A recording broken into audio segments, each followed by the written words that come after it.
औज़ुबिल्लाहिमिनश्शैतानिर्रजीम बिस्मिल्लाहिर्रहमानिर्रहीम।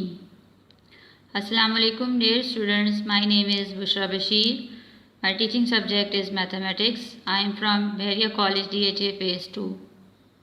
Chapter number 1, sets, lesson number 1. Topics are set and types of sets. Assalamu alaikum dear students, I hope you all are fine. My name is Bushra. In this video, we start first chapter. The topic of this chapter is set. In this video, we discuss about set and types of sets. Let's start our video. Firstly, हम discuss करेंगे कि what is set. Set is defined as the collection of well-defined and distinct objects. यानी इस definition के according हमें जो set है वो क्या है? Collection of well defined and distinct object. अब वेल डिफाइंड को आप कैसे समझेंगे? वेल डिफाइंड के लिए मैं एक for example bunch of keys, अब यहाँ पर जो है वो सिर्फ क्या है? कीज है और तो कुछ नहीं है।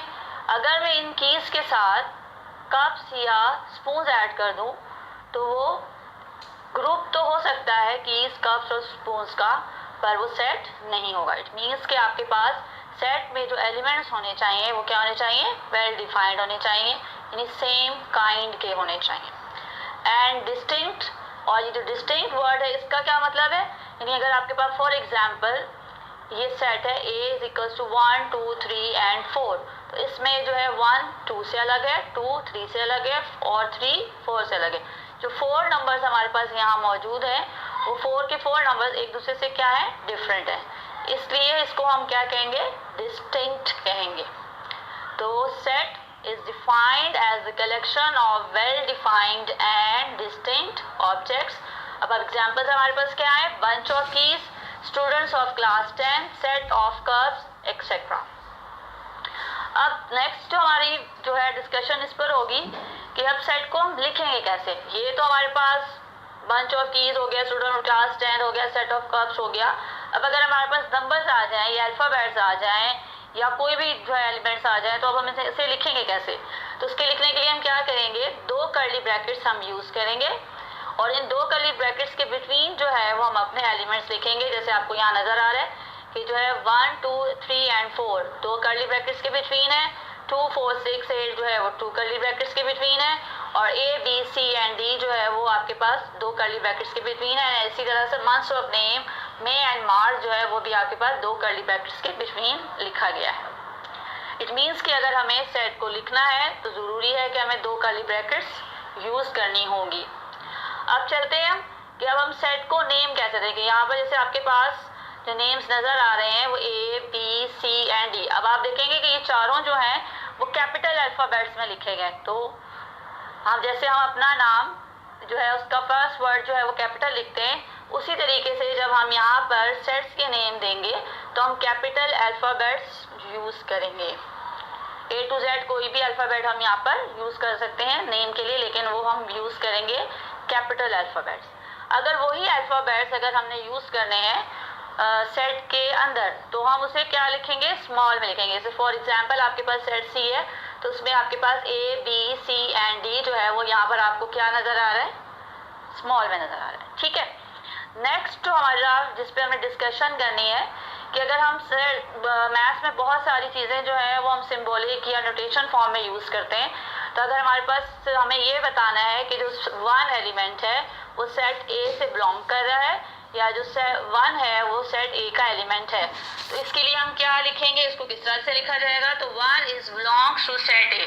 अब मैंने यहाँ पर एग्जांपल के तौर पे लिखा 1 is belongs to set A, तो अब इसे लिखेंगे कैसे? 1 और A, और बिटवीन जो इन दोनों के दरमियान में जो हम लिखेंगे वो क्या होगा? एक ई साइन की तरह से यूज होता है, इसे हम पढ़ते हैं बिलोंग्स टू या एलिमेंट ऑफ। क्या पढ़ेंगे? Belongs to and element of, यानी 1 is element of set A या 1 belongs to set A। Next जो मैंने एग्जांपल ली है वो है 3 इज नॉट। अब हमें ये तो पता चल गया कि बिलोंग्स के लिए हम ये साइन यूज करेंगे, लेकिन अगर कोई एलिमेंट उस सेट में नहीं है तो हम उसके लिए क्या करेंगे? तो हम क्या लिखेंगे? 3 is not belongs to set B। हम लिखेंगे 3। अब देखिए वही ये साइन मैंने यूज किया, लेकिन बीच में मैंने एक लाइन लगा दी है, जिसकी वजह से ये क्या बन गया, नॉट बिलोंग्स टू के लिए अब ये आप यूज करेंगे। तो 3 not belongs to set B. For example यहाँ पर आपके पास जो सेट बी है उसमें देखिए आपके पास 2, 4, 6, 8 है, लेकिन 3 एलिमेंट मौजूद नहीं है। तो ये शो करेगा कि 3 is not the element of set B और 3 is not belongs to set B. In the next topic we discuss types of sets. अब हम इसमें जो है वो टाइप्स ऑफ सेट्स को जो है वो डिस्कस करेंगे। सबसे पहले जो हमारे पास सेट आ रहा है जो वो है सिंगलटन सेट। अब सिंगलटन सेट से आपको समझ आ रहा होगा कि सिंगल का मतलब है कि आपके पास वन, यानी set has only one element, यानी अगर आपके पास वो सेट जिसमें सिर्फ एक एलिमेंट हो वो क्या होगा, सिंगलटन सेट होगा। For example A is equals to 1। अब यहाँ 1 लिखा है, आप 2 भी लिख सकते हैं, 3 भी लिख सकते हैं, ए बी सी डी कुछ भी लिख सकते हैं, लेकिन एक ही एलिमेंट होगा तो उसे हम क्या कहेंगे, सिंगलटन सेट। नेक्स्ट हमारे पास जो टाइप है वो है फाइनाइट सेट। फाइनाइट सेट में आपको पता चल रहा है कि फाइनाइट का मतलब होता है कि लिमिटेड, ठीक है।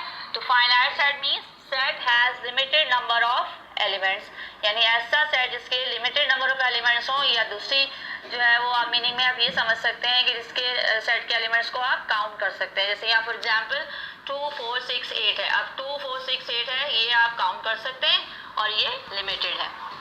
In the next definition infinite set. अब इनफाइनाइट से आपको यहाँ समझ आ रहा है कि अनलिमिटेड, अनकाउंटेबल। तो इनफाइनाइट सेट की डेफिनेशन क्या होगी, set has unlimited number of elements. अब यहाँ पर आपके पास for example C is equals to 1, 2, 3। अब देखिए मैंने यहाँ पर डॉट्स यूज किए हुए हैं और मैंने यहाँ पर कोई एंड में नंबर नहीं लिखा हुआ है। इट मीन्स कि ये आपके पास क्या है, इनफाइनाइट सेट। अब जैसे मैं यहाँ पर अगर 10 लिख दूँ तो वो मेरे पास क्या हो जाएगा, फाइनाइट सेट हो जाएगा, क्योंकि मैं उसे काउंट कर सकती हूँ, ठीक है। Next empty set. अब एम्प्टी से मतलब खाली।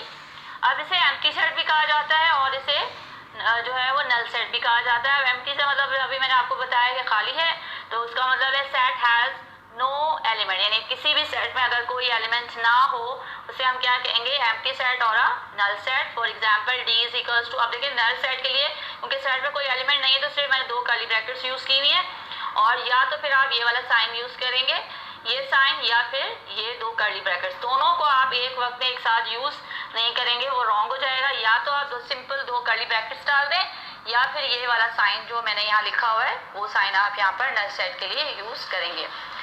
अच्छा, अब चलते हैं हम इक्वल सेट्स। इक्वल सेट्स में आपके पास set has the same element, यानी आपके पास जो 2 सेट्स हैं उसमें जो एलिमेंट्स हैं वो क्या होंगे, सेम हो, सेम भी हो, और वहाँ पर जो नंबर ऑफ एलिमेंट्स हैं वो भी क्या होने चाहिए, सेम होने चाहिए। जैसे आपके पास for example E is equals to 1, 2, 3 और F सेट में 3, 2, 1। अब देखिए दोनों सेट्स में नंबर्स की अरेंजमेंट अलग अलग है, लेकिन जो नंबर्स मौजूद हैं वो दोनों क्या हैं, सेम है। इट मीन्स कि आपके पास जो सेट E है वो सेट F के क्या हो जाएगा, इक्वल हो जाएगा।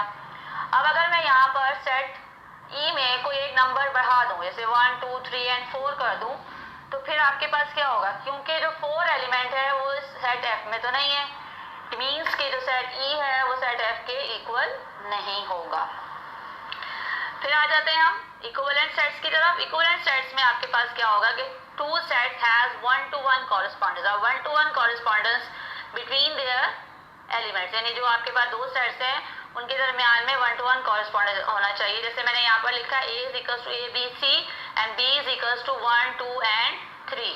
तो यहाँ पर अगर आप देखें तो मैंने एरोज बनाए हुए हैं, ये एरोज ये शो कर रहे हैं कि A का कॉरेस्पॉन्डेंस है 1 के साथ, B का कॉरेस्पॉन्डेंस है किसके साथ, 2 के साथ, और C का कॉरेस्पॉन्डेंस है किसके साथ, 3 के साथ। इट मीन्स कि आपके पास A का 1 के साथ पेयर बन रहा है, B का 2 के साथ बन रहा है और C का 3 के साथ पेयर बन रहा है, तो इसे हम कहेंगे इक्विवेलेंट सेट। और इनमें जो है वो क्या होगी, कॉरेस्पॉन्डेंस 1-to-1 कॉरेस्पॉन्डेंस होगी।